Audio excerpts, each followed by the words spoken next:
मैं 19 साल की हूँ और मैं हाई स्कूल में पढ़ रही हूँ। मेरा 17 साल का छोटा भाई है। कुछ दिन से वो अजीब बर्ताव कर रहा है। एक दिन हम लिविंग रूम में टीवी देख रहे थे। वो अचानक चिल्लाते हुए गुस्से से कहा, तुम यहाँ से चली जाओ। मुझे नहीं पता था वो किस पे चिल्ला रहा था। आमतौर पर वो शांत रहता है और कभी भी गुस्से से बात नहीं करता है। मैंने उससे पूछा क्या हुआ और वो डरते हुए बोला, तुम अपने कमरे में जाओ और बाहर मत आना। मैं थोड़ी कंफ्यूज हो गई। मैंने फिर से पूछा, क्या प्रॉब्लम है?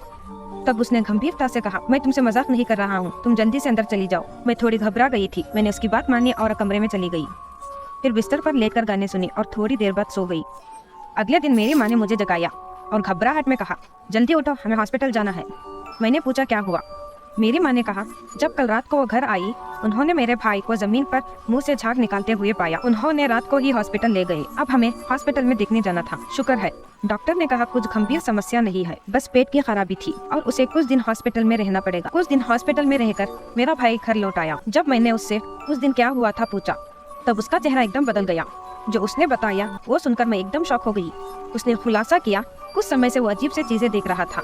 याद है, जब हम टीवी देख रहे थे, मैंने अचानक कहा था, तुम कमरे में चली जाओ।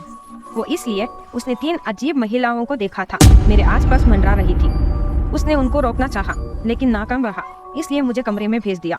उसे उम्मीद थी मेरे चले जाने पर वो कुछ नहीं करेंगे, लेकिन तुम्हारे कमरे के तरफ जाते वक्त वो भी पीछे आ रही थी।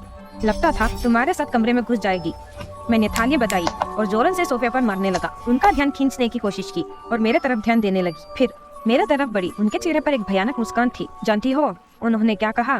बताया कि वो बरसों से जान की भूखी है और उन्हें एक इंसान की जान लेनी होगी। ये सुनकर मैं मुक्का मारता रहा, पर मैंने उन्हें पीछे ढकल नहीं पाया। थोड़ी ही देर में मैं खुद भी हिल नहीं पाया। उन महिलाओं में से एक असली रूप में आई, जैसे डरावनी चुड़ैल, भूतिया मुस्कान के साथ मेरे चेहरे को चाटने लगी। मैं डर से बेहोश हो गया। बाद में हॉस्पिटल में भी मुझे वो महिलाओं का सपना आया।